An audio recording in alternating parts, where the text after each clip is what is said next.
மொழி 11 வகையான இலக்கண இலக்கிய தன்மை கொண்ட உலகத்தில் இருக்கிற ஒரே மொழி நம்முடைய தமிழ் மொழி மட்டும்தான் என்று இன்றைய மொழி ஆராய்ச்சியாளர்கள் சொல்கிறார்கள். மொழி என்பது ஏதோ ஒரு வட்டார மொழி அல்ல, தமிழ் ஒரு மாவட்டத்தின் மொழி அல்ல, தமிழ் ஒரு மாநிலத்தின் மொழி அல்ல, தமிழ் தமிழ் ஒரு இனத்தின் மொழி என்று உலகத்துக்கு பறைசாற்றிக் கொண்டிருக்கிற என்னுடைய தமிழை வணங்கி இந்த பட்டிமன்றத்தை நாங்கள் துவங்குகிறோம். மிகச் சிறப்பான ஒரு ஏற்பாடு திருவிழாவில் பட்டிமன்றம்.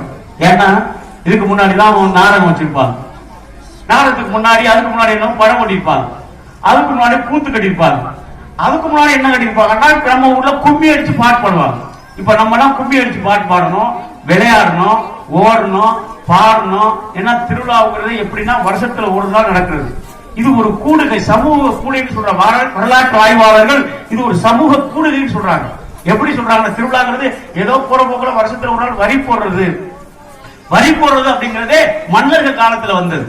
மன்னர்களுக்கு வரி போட்டு கட்டின காலத்துல தான் இப்ப கோயில் வரின்னு நம்ம வச்சிருக்கிறோம். அந்த வரி போட்டு வருஷத்துல ஒரு நாள் நடத்துற திருவிழாங்கிறது ஏதோ போற போக்குல ஏதோ நடந்து இங்கேருந்து போகும்போது பள்ளப்பட்டியோ ஒட்டஞ்சத்திரமோ நடந்து போகும்போது காடார நடந்து போகும்போது இழப்பாடுறதுக்காக கொஞ்சம் வெயில் அடிக்கல, அப்படி இழப்பாடுறதுக்காக ஒரு நிழல்ல ஒதுங்கி விட்டு நடந்து செல்வோம் பாத்தீங்களா, அது மாதிரி ஒரு சமூக இழைப்பார்கள் தான் இந்த திருவிழாக்கள் என்று வரலாற்று ஆய்வாளர்கள் இந்த தமிழ் இலக்கியங்களில் பதிவு செய்து வச்சிருக்கிறார்கள்.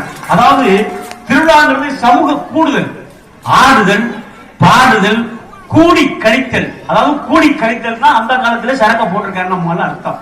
சரக்க போட்டிருக்காருன்னு அர்த்தம். இப்ப வள்ளுவர் எழுதியிருக்காரு சூது வரக்கூடாது, வள்ளுவர் எழுதியிருக்காரு அப்படின்னா என்ன அர்த்தம்? வள்ளுவர் வாழ்ந்த காலத்திலேயே அப்பவே 3 சீட்டு ஆடிருக்கேன், நம்மால் ஆடிக்காட்டான அர்த்தம்.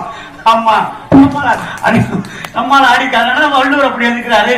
ஆமா ஆமா, அது மாதிரி சொல்லுவாங்கல்ல, அப்ப இவ்வளவு பாட்டு பாடி நிறைய பாட்டமா போராட்டமாங்கிறது அவங்க படுத்துற பாட்டு இருக்குல்ல, அதே ஆத்தி வரும்போது எந்த கடையிலையும் கூட்டம் இல்லைங்க. தமிழ்நாட்டுல 3 கடையில மட்டும்தான் கூட்டம் இருக்கு.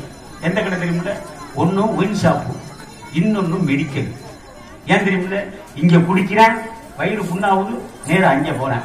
3வது எங்க தெரியுமில்ல அதிகமான கூட்டம் நடக்குது? சுடுகாட்டுல. இந்த 3 இடத்துலமா அதிகமான கூடுகையா இருக்கு. வேற வழியே இல்லை நம்மால்.